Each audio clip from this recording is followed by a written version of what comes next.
Muito bem, alunos. Aqui é a professora Keila, né? Faz tempo que a gente não se vê pessoalmente e hoje eu resolvi estar falando um pouquinho para vocês sobre orientações dos trabalhos que foram solicitados nas 2 disciplinas, até para tirar algumas dúvidas e diferenciar uma coisa da outra, né? Porque outros trabalhos virão no futuro, na minha disciplina ou com outros professores e então para saberem fazer essa diferenciação.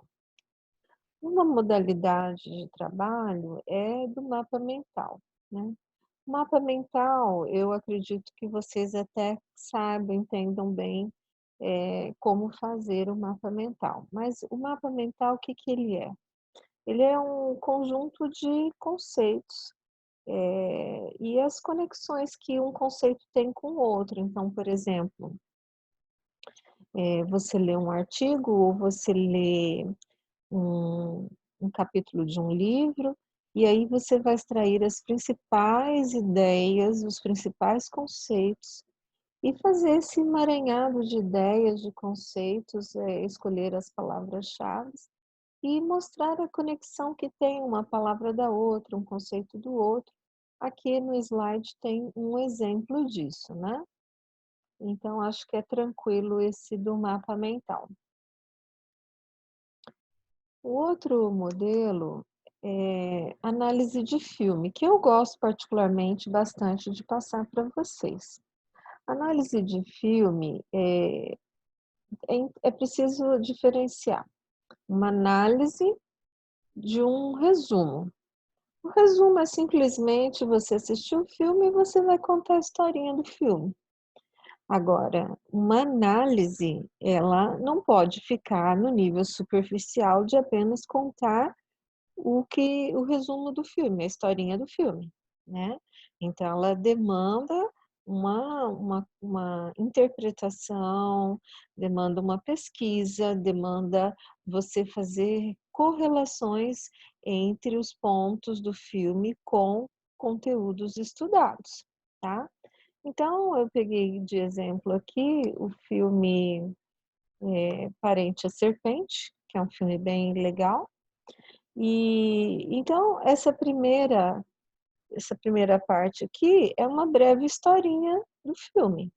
Então fala assim, uma família tipicamente italiana que se reúne na casa dos pais, o pai chamava-se Savério, a mãe Trieste, para a ceia de Natal, isso num ambiente de paz, tranquilidade, amor, todo mundo muito feliz, né. Então estava, 3 filhos, ou melhor, 4 filhos do casal de idosos, né, sendo apenas um solteiro e os outros filhos, filhas, as filhas casadas, filhos também, né, apenas o caçula que era solteiro. Então, eles se reúnem em casa na ceia de Natal, eles todos muito felizes, dando presentes uns para os outros, contando fofocas, e tudo naquele clima bem amistoso, né, cheia de risos, de lembranças, de brincadeiras, né.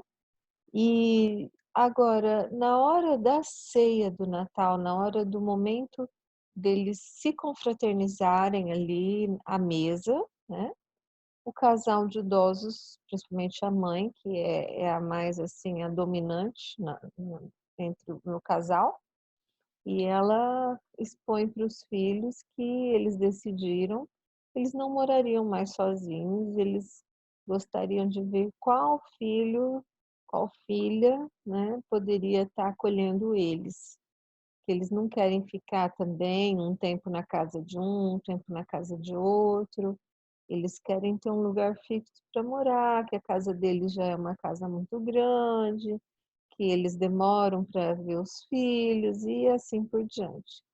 E aí começa a reviravolta, né, no filme, porque, na verdade, todo aquele clima amistoso, alegre, estava cômodo assim. Os filhos casados com seus filhos, no caso netos, né, E eles não queriam envolvimento nem responsabilidade em cuidar dos avós, dos pais, no caso, idosos. E aí começa toda uma trama no filme de movimento deles, dos filhos adultos, para ver com quem que eles iriam deixar os pais. Chegam a cogitar até em asilo, colocá-los em asilo, chegam a começar a brigar por disputas de bens da casa, de móveis, né? Isso tudo sem o casal de idosos saber que está acontecendo essas reuniões secretas. E, e aí, no final do filme, eles acabam entrando num acordo, depois de muitas reuniões entre eles, que a melhor forma de se livrarem dos pais, já que ninguém queria cuidar deles, eles resolvem matá-los. E de que forma? Eles viram uma reportagem num jornal de que um aquecedor a gás, que lá era frio na Itália, final de ano, um aquecedor a gás estava causando muitos acidentes, explodindo, pegando fogo na casa. E aí eles acharam que seria o presente ideal para dar para os pais. E assim os pais morrem no final, né? Isso tudo programado para o final do ano, no ano novo, na virada do ano. Então, isso que eu contei aqui seria o resumo do filme, um breve resumo do filme, né? Uma historinha. O que que o filme conta? Ah, conta a história da Lina, do marido dela, Michele, do filho Mauro, da Milena, do Filippo, do Alfredo, né? Então, a primeira parte, quando eu passo um trabalho de análise de filme, eu peço duas partes. Primeiro é fazer essa historinha, contar a historinha do filme. Ah, o filme se passa em tal situação, na Itália, numa época de Natal, com os filhos e tal. Então, é você contar o que que acontece no filme, brevemente o que acontece no filme. A segunda parte, ela envolve e aí necessita de uma interpretação do aluno, né? De uma leitura, de uma pesquisa, porque aí ele já vai fazer esse link entre o que foi abordado no filme, como pontos principais, e o que foi abordado no filme e o que já se estudou na disciplina, ou que tem no material da disciplina Psicologia da Família, para fazer essa correlação. E aí você vê, né, o que que o filme trata? Fala sobre de uma família tradicional, italiana, comum, né? Então, uma família tradicional com pai, mãe, filhos e netos, mostra conflitos familiares que vêm à tona nessa confraternização familiar, e a revelação de segredos, né? Então, por meio dessas reuniões ali, eles acabam descobrindo que o Alfredo é homossexual, que a Lina tem hipocondria, aquela mania de doença, tudo ela acha que tem doença.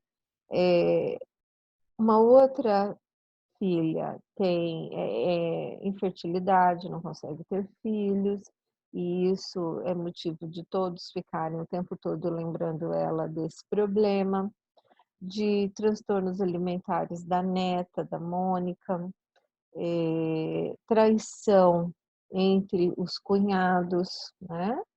Então, muita coisa veio à tona, e que veio por conta dessa reunião familiar.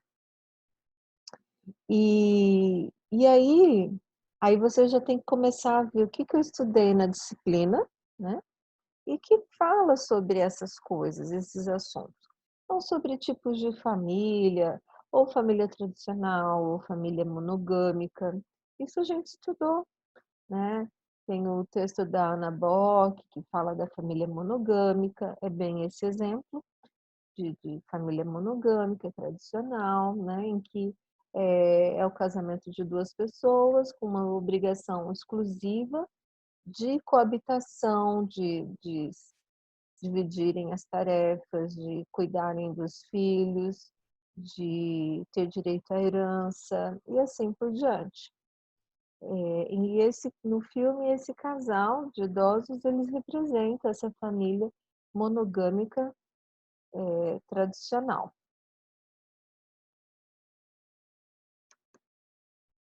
Também, ainda segundo Ana Bock, que foi o primeiro texto estudado na disciplina, eh, ela também fala que a família possui várias funções e dentre elas é a função de transmitir os valores ideológicos, a cultura, as ideias dominantes e assim por diante.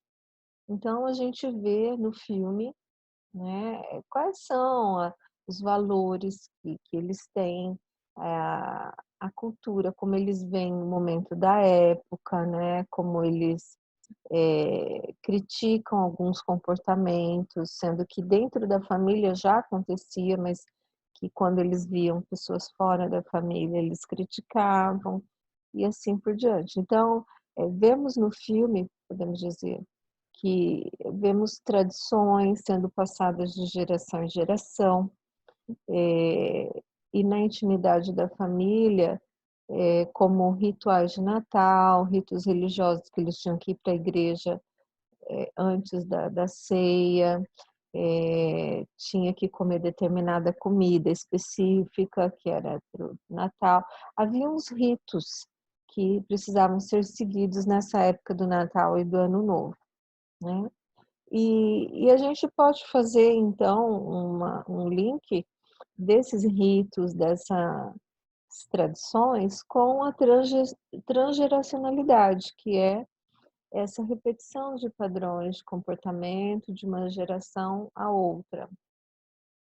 Outra coisa também que o filme aborda, a partir do momento que os irmãos começam a fazer reuniões secretas para definir quem que irá cuidar dos pais, a gente vê a função fraterna sendo pontuada, né. Então, mostra as disputas, aquele sentimento de que tem um filho que é preferido, eh, alguém que se sente mais, assim, com as responsabilidades, com o peso, de problemas familiares.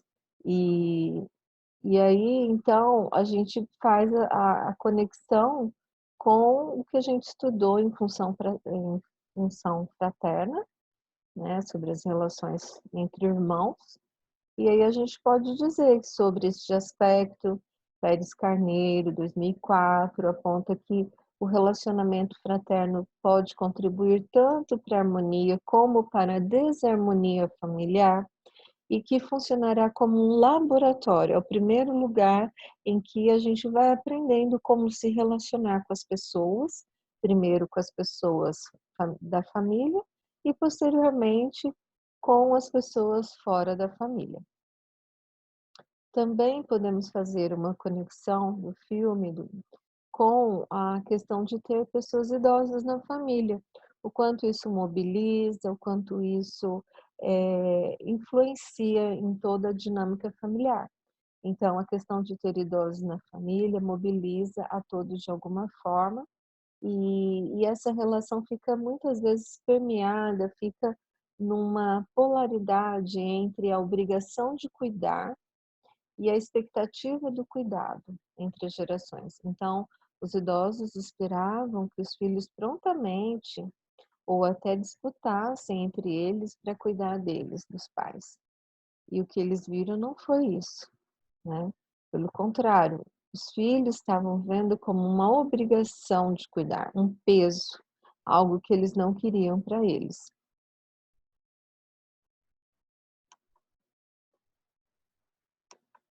Aí aqui tem algumas imagens dos personagens do filme, né? E, e aí, seguindo adiante,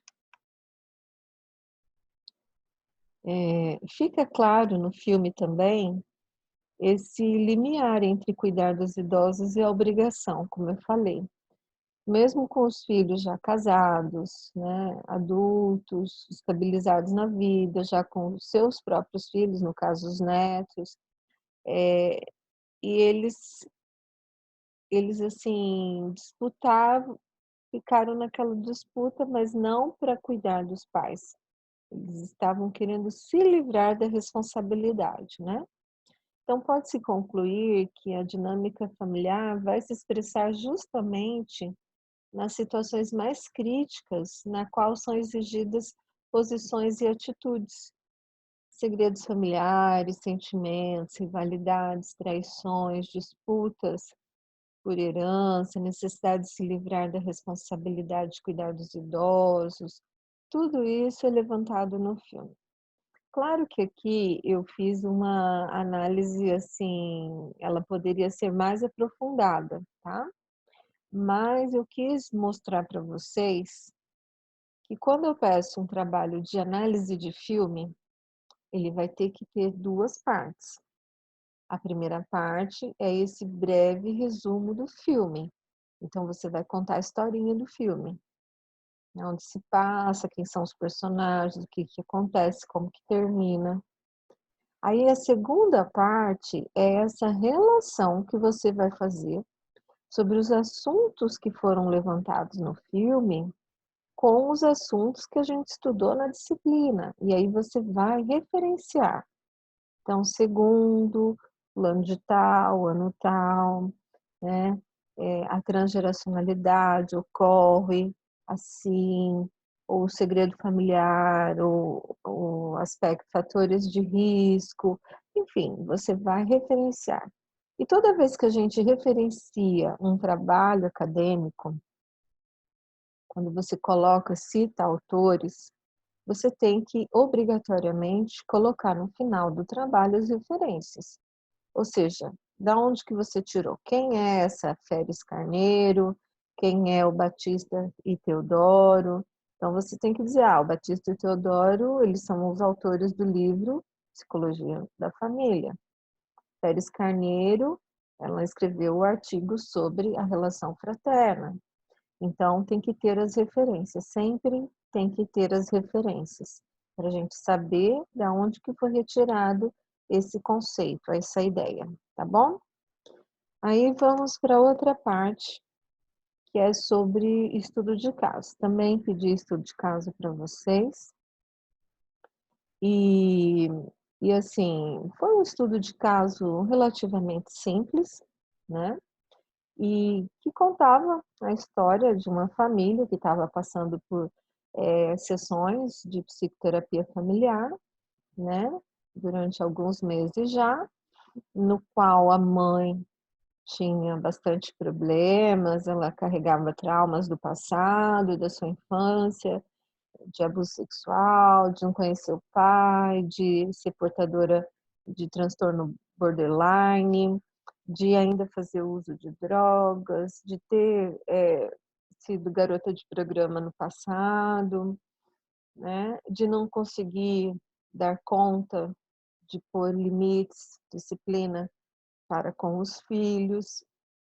E, por outro lado, tem o marido, que trabalha, que estuda à noite, que tenta contornar a situação, que também tem sentimentos de culpa, porque, de certa forma, ele acha que ele que iniciou, assim, o uso da droga, ele que estimulou a Ana na época quando eles conheceram, e mas ele está disposto, a uma pessoa que também tem problemas, carrega dificuldades que sofreu no passado, com pai alcoólatra e tal, mas que está disposto a, assim, dar um suporte a essa família, a lutar juntos e assim por diante, né.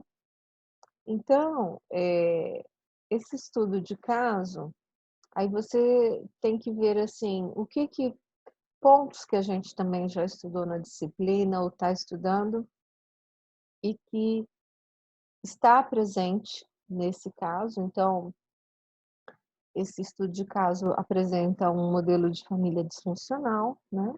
Disfuncional por quê? Porque nesse momento não está correndo bem. Claro que não tem família perfeita, o mito da família perfeita é um mito, né, não tem família certinha, redondinha ou quadradinha. As famílias são dinâmicas, né, conforme o ciclo de vida familiar vai mudando, com chegada de filhos, com maturidade e assim por diante, tudo isso vai se transformando, mas é disfuncional porque nesse momento ela está tendo dificuldades, problemas e as pessoas não estão felizes completamente ou grandemente, né. Então eles têm dificuldades, conflitos em manter esse equilíbrio e essa dinâmica familiar em condições saudáveis. Como eu disse, toda família tem uma dinâmica, né, então, então essas ações, cada membro da família, cada comportamento de um membro da família vai influenciar todos os outros. A gente observa o fenômeno da transgeracionalidade também, porque há uma repetição de comportamentos de geração em geração. A Ana, ela sofreu na infância, ela tinha uma relação conflituosa com a mãe, e ela não consegue ser uma mãe, assim, acolhedora para com seus filhos. Tanto é que os filhos estudam em horários diferentes, ela tem tempo para cada um, ela não trabalha fora, mas ela não dedica tempo ao filho, os filhos reclamam, né. E ela tem uma série de situações que carrega como problemas. Existe também a questão do segredo familiar, no sentido da Ana não saber quem é seu pai, a mãe teve outros filhos de pais diferentes e nunca contou para ela quem era o pai dela, né. Teve a questão do abuso sexual que ela acabou revelando só tempos depois, né, já adulta, que ela foi conversar sobre isso com o marido dela, que ela falou, né, e também que ela vendeu seu corpo algumas vezes, então fez programas sexuais. Então são a parte dos segredos aí. A resiliência também está presente nesse caso, a gente pode ver mais fortemente ou de forma mais pontual com o genitor, o Alain, que é o genitor, né, o pai das crianças, e o esposo, que é esposo também da Ana, porque ele teve um pai que foi alcoólatra, ele tem a esposa que tem transtorno borderline, ela é muito ciumenta, ela tem crises, ela faz uso de drogas, ele também já fez uso de drogas, mas parou. Ele tem um filho de um outro relacionamento e faz questão de manter contato com esse filho. Ele trabalha, ele faz faculdade, ele participa das sessões de terapia, sempre com esse intuito de colaborar no tratamento de toda a família. Então, podemos avaliar que o Alan, ele é resiliente. Com tudo que ele passou, ele tem resiliência para enfrentar as situações de uma maneira mais tranquila. A respeito da resiliência, Batista e Teodoro, são os autores do livro Psicologia da Família, define como conjunto de processos sociais e intrapsíquicos que possibilitam o desenvolvimento de uma vida saudável, superando situações difíceis vivenciadas. E fatores de risco? Há fatores de risco também. Fatores de risco são todas essas situações que implicam em risco, em vulnerabilidade, em o desenvolvimento de uma vida não saudável, né.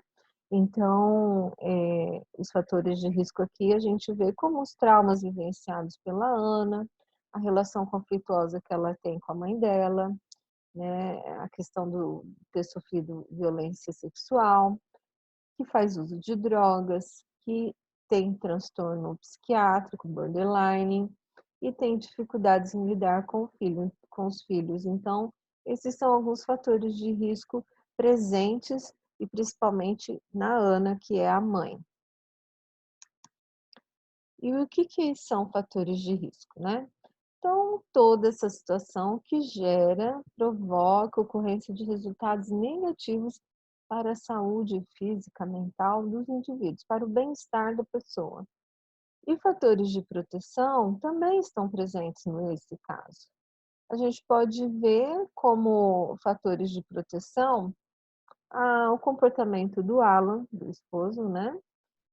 A paciência dele em ajudar a esposa, participar do bem-estar da família, a escola dos filhos, do André e da Alice, né? Então, a escola é um fator de proteção. Uma criança que está inserida na escola, ela tem mais chances de estar tendo uma rede de suporte, de estar aprendendo coisas boas, né? E, enfim, é muito positivo. Então, a escola, a participação no grupo de escoteiros, a participação na igreja e a própria psicoterapia familiar. Os fatores de proteção envolvem, então, tudo que pode proteger a pessoa, oferecendo amparo e fortalecimento para uma vida saudável. E as intervenções adequadas para o caso é manter a psicoterapia familiar, também, eu diria, uma psicoterapia individual para a Ana, como um acompanhamento psiquiátrico também. Fortalecer a rede de apoio e de proteção que existe dentro da família e fora da família, como os vizinhos, amigos, igreja e assim por diante. E quando então se analisa um estudo de caso, você vai apontar os conceitos estudados na disciplina, vai colocar a explicação do conceito, né, como exemplo, de acordo com Batista e Teodoro, a transgeracionalidade refere ao apontar os conceitos estudados na disciplina e encontrados no caso descrito, você também vai justificar, né, pontuando os personagens e os comportamentos dos personagens que corroboram para essa conclusão. E as referências, como eu disse, sempre que citar autores no trabalho, tem que colocar as referências, né? Quem são esses autores, aonde que você buscou essa pesquisa, tá certo? É isso por enquanto, abraços.